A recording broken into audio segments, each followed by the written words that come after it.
Erich von dem Bach was an SS-Obergruppenführer, which was, until 1942, the highest rank that someone in the SS could achieve, unless, of course, one were Himmler. In 1942, a new rank of SS-Oberstgruppenführer was introduced, to which only 4 ascended. There were only 108 SS-Obergruppenführers. Here, at Wewelsburg Castle near Paderborn, they had their own special room in the castle, which Himmler deemed to be the centre of the world. In this room, they were reputed to have their own special rituals. Surrounded by the myths of ancient German times, it was here where allegedly the final battle for the world was to take place, where an army from the west would defeat that army coming in from the east. Or at least that's how the story goes. As far as what the Obergruppenführers got up to in their room, that is left to the realm of Germanic mystery. To get up so high in the SS, they had to be pretty tough on the entrance qualifications, with family trees showing that they had pure blood and everything else that might go with such a rank. Or at least that was the theory. As it turned out, they could be pretty elastic with the theory when it suited them.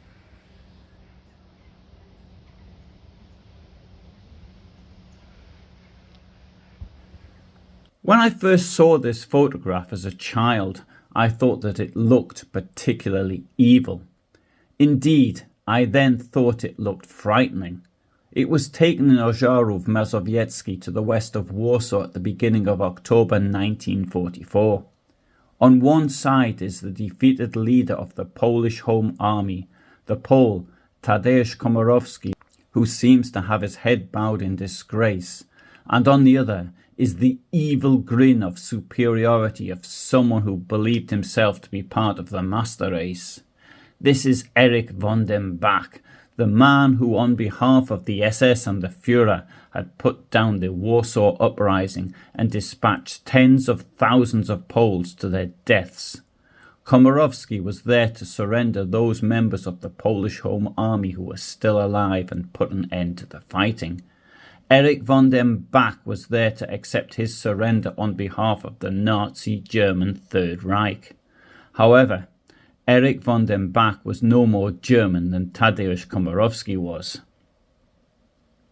Erich Julius Eberhard von Zelewski, later known as von dem Bach Zelewski, and finally as von dem Bach, was born in Lemberg, then Lauenburg, on the 1st of March 1899 as the son of insurance inspector Otto Jan von Zelewski, who lived from 1859 to 1911, and his wife Elżbieta Ewelina Szymanska. Erich's family came from the Kashubian nobility with their own coat of arms. Kashubia is the territory to the west of Gdansk, which has its own language, very similar to that of Polish. Now, before going any further, I need to make a language point. The name Zelewski, as used by the German SS generals, starts with a Z, which is similar to that in English. However, the Polish letter is Z, that is to say a Z with a dot on it, which is pronounced Z. This sounds a bit like the GE ending in English in words such as sabotage, mirage, entourage, something like that. And now you've just learned 2 new words in Polish, which you will remember, as the words in Polish for sabotage and mirage are sabotage and mirage, but the word for entourage is otoczenie, so this little trick doesn't always work. Otto Jan von Zelewski's family was undoubtedly Polish. None of his ancestors ever used the surname Bach. It was a Bach family which settled in Wejherowo to the north of Gdynia and later called themselves Bach Zelewski, but the later German soldier did not come from them. He was no relative whatsoever. He arbitrarily claimed descent from this family to cover up his Slavic origins. He first used the double surname von dem Bach Zelewski in 1933 when Hitler was granted power, and 6 years later he finally decided to cut off any traces that might indicate his origins. In a letter to Heinrich Himmler of the 29th of October 1940, he justified his decision as follows. Referring to our conversation, I undertook more genealogical research in order to stop having a second Polish-sounding surname. I attach importance to the fact that my descendants, especially my 3 sons, could join the SS in the future and at any time demonstrate the actions of their ancestor, the SS-Gruppenführer, against Poland. He obtained permission to change his name on the 28th of November 1940, and from then on he wrote himself von dem Bach. All known ancestors of Erich, let's call him by his first name, otherwise it's going to get too complicated, were Roman Catholic, and for centuries they had been associated with the parish church in Szczecin. This fact was inconvenient for Erich, who tried to cover up the traces of his origins.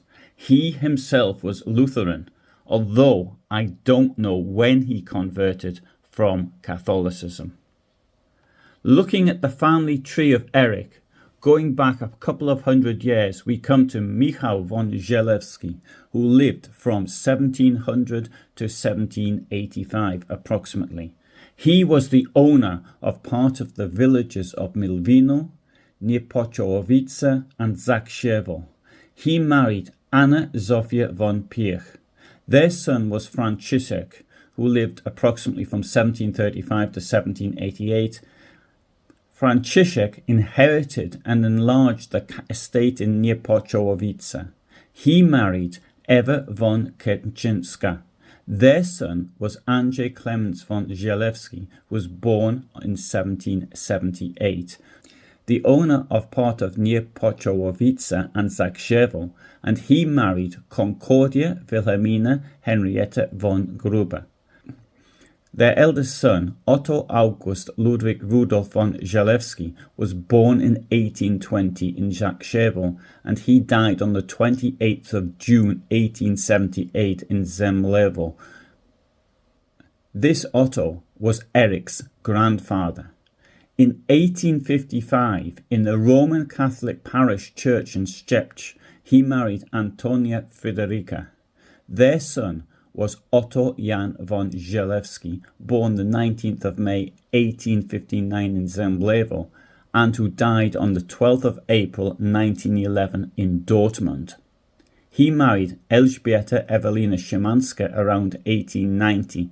They had 3 daughters and 3 sons, including Erich Julius Eberhard von Zelewski. Otto Jan's family was very poor. He often had to change place of residence in search of work, which is why he ended up in Dortmund. You may find it written that Erich came from the Prussian Junker class, the German aristocracy, but this is nonsense and just shows how successful his own efforts to change his family tree were. This is a legend spread by von dem Bach Zelewski himself, who, on the 28th of November 1940, let's not forget, obtained permission to change his name officially to von dem Bach. To come back to the photograph which frightens me so much as a child, or maybe this one showing the signing of the surrender document which happened shortly after, I've often wondered what language they spoke to during these negotiations. After all, as they were all Polish, wouldn't it make more sense for them to be speaking their own native language?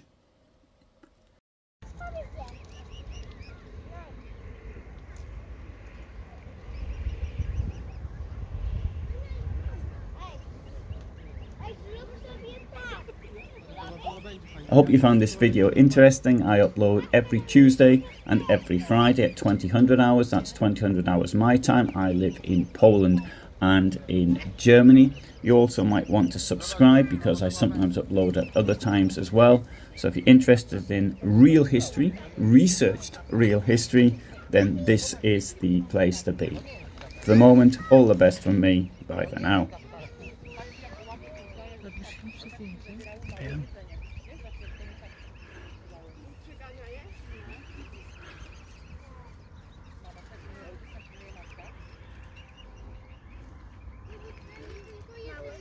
No, będzie widzieć.